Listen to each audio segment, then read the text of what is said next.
ఎంతో రుచిగా ఉలవకట్టు ఎలా చేయాలో చెప్తాను. దానికి కావలసిన పదార్థాలు ఉల్లిపాయలు, టమాటాలు, పచ్చిమిర్చి మరియు పోపు సామాన్లు, వెల్లుల్లిపాయలతో సహా, అలాగే కరివేపాకు, కొత్తిమీర, ఇంకా ఉలవ పిండి, అది బజార్లో దొరుకుతుంది. అలాగే చింతపండు, చింతపండు తీసుకుని గుజ్జు నానబెట్టుకోవాలి.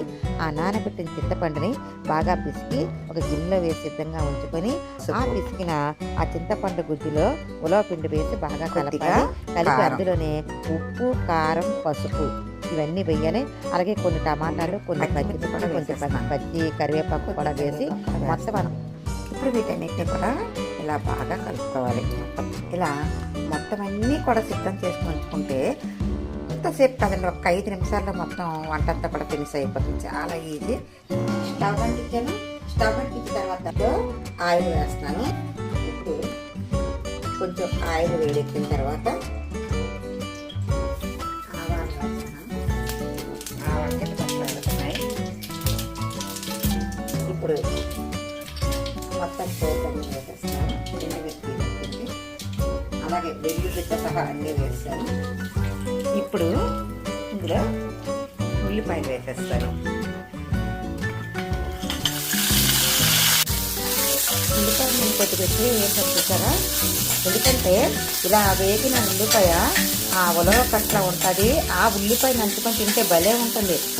ఇప్పుడు మనం కరివేపాకు మరియు ఎండుమిర్చి వేసేద్దాం.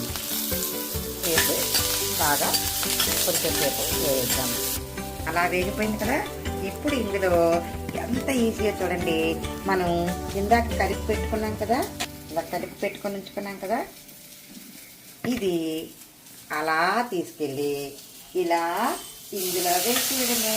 అంటే మొత్తం అంతా కూడా అలాగా వేసేయాలి. ఇలా కలిపేయాలి. అంతే, అయిపోయింది. ఒక 5 నిమిషాలు ఆగి ఇలా కొత్త మన ఉడుకుతుంది కదా, ఆ ఉడికినప్పుడు స్టవ్ దించేస్తే సరిపోతుంది. చూడండి చూడండి, కొత్త మంట ఉంది కదా. అడుగు కలుపుకుంటూ ఉండండి, మాడిపోద్ది, లేకపోతే అడుగు పట్టేస్తుంది. ఇక ఆపేద్దాం. ఆపేసే ముందు ఇలా కొంచెం మీదనే కొత్తిమీర వేస్తాను. ఇలా చూసారా, ఇలా ఉంటే సరిపోతుంది. ఇలాగ వేసుకొని అన్నంలో కలుపుకోండి, బాగుంటుంది. అయిపోయింది. స్టవ్ కట్టేస్తున్నాను.